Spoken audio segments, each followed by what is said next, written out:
Four C's. What is the Four C's?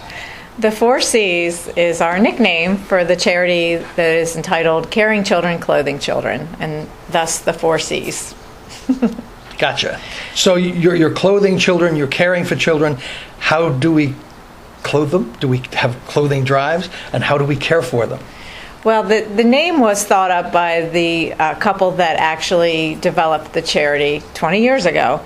And they looked at the children in our community as the caring children. And these caring children were collecting clothing and bringing clothing of their own to school to put into bins that we have at all the elementary schools to help the kids that didn't have the clothing that they needed. So the caring children were clothing the basically the needy children in our community, and that's how it all came about. And at the beginning, as you probably are aware since you've been in the community a long time, it was just a couple of hundred children that were getting helped and served. And now our organization is to the point where we're helping over 3,000 individual children each year and have at least 5,000 child visits to our store each year to get the clothing that they need, and everything is free of cost. That was my next question. Now I got to go to the next question. That's okay. My question was going to be how many children do you serve, but now I know. When you serve children, they're referred by public agency, they're referred by private citizens. I mean, how do you get referrals? Well, the way it works is we have a referral form that we actually provide to the referring agencies in our community. The referring agencies are all of the schools, most of the nonprofit agencies that work with low-income families, and also several churches in the area that also do help families that sometimes need food or go to the church for a feeding program. We also work with specialty agencies, counseling agencies that are working with families. So there's quite a few in our community that have our vouchers, and what happens is they qualify the families to come in. The service that we provide is based on income, so a family just has to be able to provide the information that states that they are having a financial hardship, and then they can have a voucher written for them and bring it to our store to shop and get the items for their children that they need, mainly for school at no cost. Mm-hmm. And of course, Martin County runs the spectrum in terms of population. We have a at-need population, and we have a very well-off population. And I fall down close to the at-need. When I donate to Gigi, I donate things. I donate old books. I donate clothing.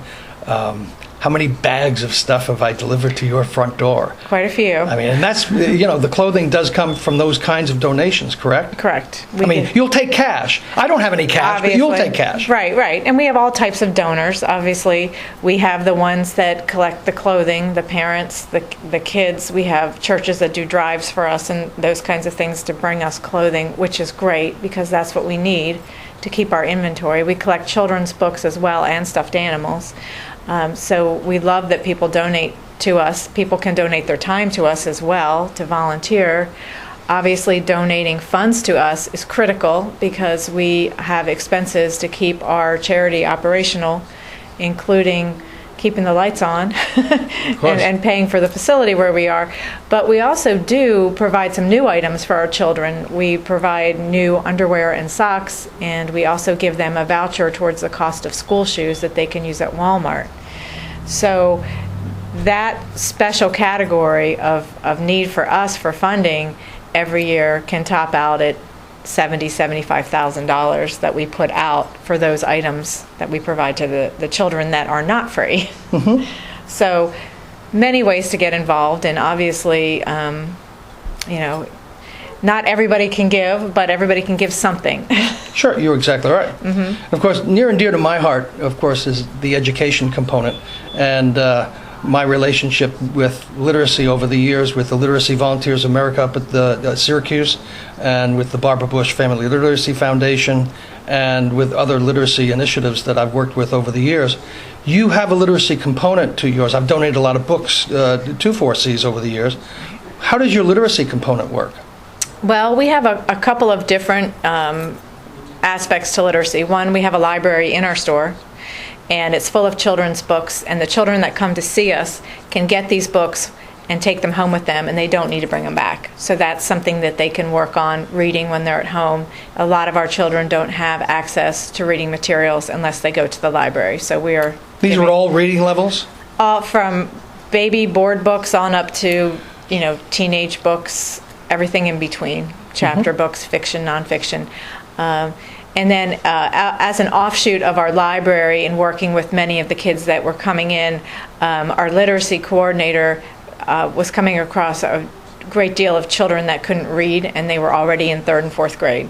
So she decided that this must be a problem within our community to some extent, and she followed one girl into her elementary school and helped her with reading, and then she decided that we really need to be doing more of that. And that's how our the literacy program was founded. And now we're in 5 elementary schools. We have 80 tutors and 250 children that she's working with that get one-on-one reading support from volunteers that are trained and go into the schools to help them. Outstanding. Yeah, it's great. Now, you can, of course, donate money. You can donate items. You said something about volunteering. How can someone out there get involved with 4Cs as a volunteer? It's very easy. Just contact us. Phone call's great. And what skills do you look for as well? You know what? We look for volunteers to work in our library, so you just need to like to be around children and read to them. We look for volunteers to unpack clothing. It's not very difficult, but you are you are on your feet, so you have to be able to be on your feet for a few hours. And same with volunteering in our store. Reading tutors can be anybody that wants to go into the school and spend time with a child and help them improve their reading skills. So, all different skill levels. Sometimes we have teenagers come volunteer. We have retired people volunteer. It really is just the willingness to get involved. So if it's a bag of clothes, a stack of books, you're going to bring yourself. You go out to Jack James. Right. Tell them where you are. You're out at Jack James. That is a maze. So when you first drive in there, it's actually very easy to find. We're on Jack James Drive.